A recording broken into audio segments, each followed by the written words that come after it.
What the fuck is good, y'all? It's Coffee, back with a quick brief news update. Smash them buttons, fluck with me. Apologies for the lack of content, y'all. Coffee been a bit under the weather. I don't know if y'all can hear it in my voice or not, but real talk, y'all.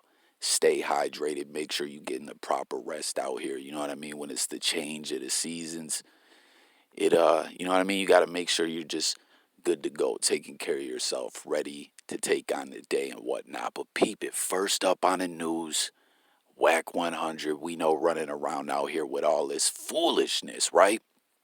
Talking crazy, man. Like, and yo, with these leaked calls, again, it's good that Hassan Campbell put this stuff out. I think you could comment and let me know what you think. But it's wild because at the end of the day, if him and Wack wouldn't have got into it, this wouldn't we would have never heard this. But it's kind of crazy, man. Like Hassan was super agreeing with Wack. You know what I mean? Like he was like, "You're Wack. You're right, Wack. They all hate you. Why the hate? You know what I mean?" And you're completely right, Wack. Like if you listen to Hassan's responses to Wack on there, it's quite funny. But what I'm gonna share with y'all is a link pinned below. Shout out to the bro Jay Millie, and what this link to is a clubhouse discussion. I'm sure y'all are familiar with the individuals, their room. It's called Push That Knife. They got a lot of great stuff out there, a lot of great discussions, been growing their platform and whatnot. And basically, they had a clubhouse room where they were speaking about Jroc and WACK100. We know Jroc is the late, great Nipsey Hussle, or was his bodyguard. Also was employed at times for WACK100 in the game. And man, basically what I'm getting at is you got to go listen to this.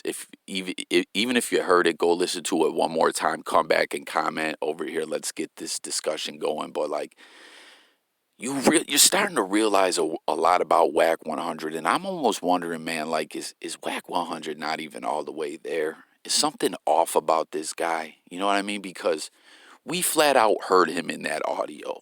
Jroc knocked me out.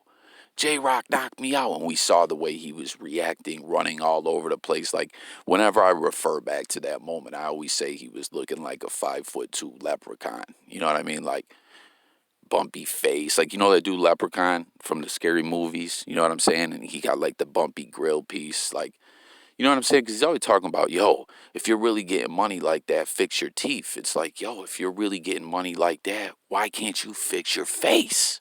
You know what I mean? Even if that technology doesn't exist anymore, why don't you have a team of scientists, dermatologists, working on a cure for whatever the fuck that is? You know what I'm saying? Like, if you really that dude like that, if you got more money than anyone and everything, I don't know, man. Like, you can't be talking about people's teeth when you got that going on with your complexion, your skin, your face. You know what I'm saying?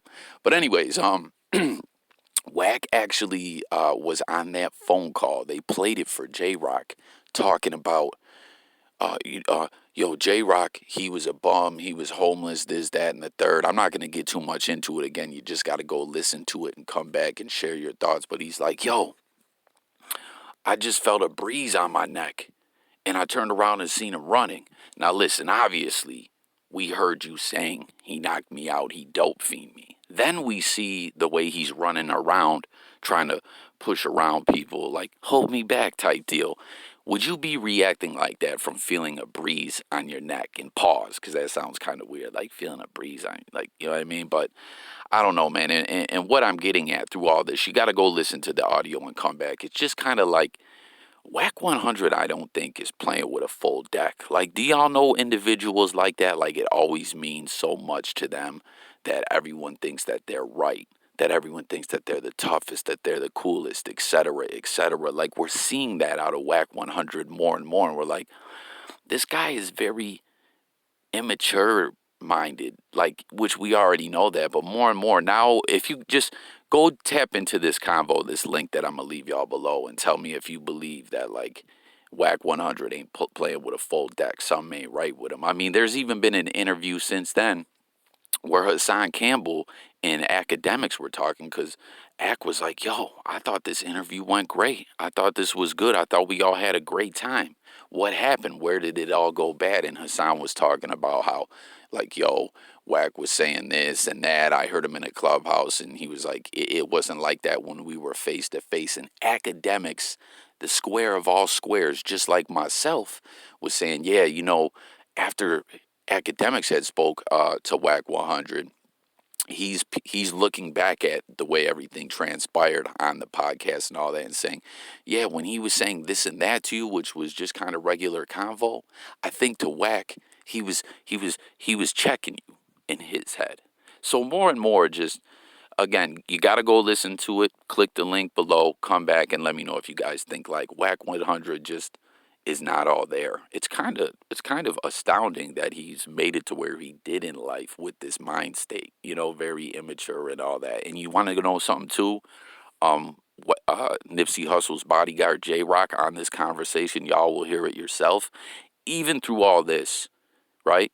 He didn't even he wanted to more or less keep it in the streets. He didn't want to get into detail about how he did Wack. That's some real ish, right? Even with all that, because Wack has been trying to stir a narrative that the J-Rock individual is scared and doesn't want people. Stop talking about the thing with me and Wack. You're gonna get me in trouble. But when you hear this convo, you'll peep the real. It'll all just kind of come together for y'all. So again, link below. Go hit that. Come back. Then we gotta move on to the next topic here. It's like, man, is all that ever goes on is beef? Why can't people get along? It says AD from No Jumper played himself. This is China Mac. I don't know if you guys saw this. There's the response from AD himself. Now, this is crazy. Okay, hit the comments, guys. Let me know what you think about this. China Mac, we know, has the Mac Eats series, which is lit. I'm a food guy. You know what I mean? I like to try different food, travel around. Like, I think that's pretty cool what China Mac does. And basically, he's alleging that China Mac, or I'm sorry, that AD hit him up like, yo, I want to do an episode with you when you guys, you know what I'm saying, when you come out here and whatnot. And, he was saying that they came up with the idea to do different kind of tacos or something like that. Like they had the whole, vision mapped out for the episode. And then he says, next thing you know, he sees AD doing it himself on No Jumper, just flat out swagger jacked him, creative mind jacked him for the whole idea and did it on No Jumper. And he's alleging that Adam 22 knows, as well. So he's just saying, like, y'all stole from me pretty much. And we see AD responding saying, China Mac, leave that powder alone. Hope you stay safe while you out here. Trying to throw a scare up in them. I don't know. It's wild, man. Like, tap in, comment. Let me know what you guys think about this. Is wild. Like, who? I mean, guys, we see crazy-ish jumping off in the news headlines every day, but it's like if someone would say, yo, AD and China Mac about to be beefing about tacos and food TV type ish, I'd be like, get the fuck out of here, you tripping, bruh.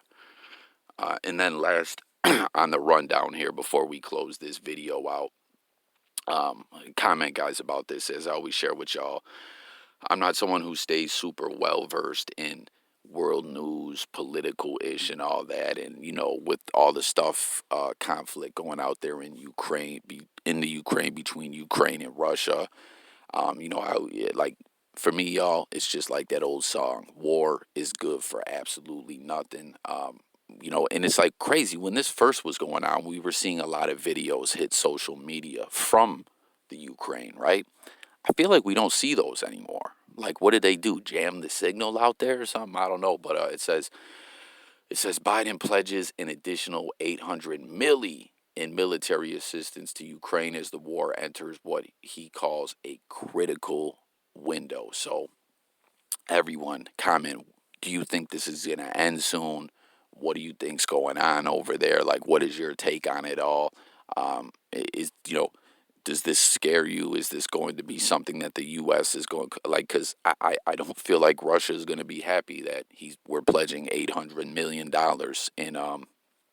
in aid, you know, um, to the Ukraine. So I don't know. Comment. What's going on?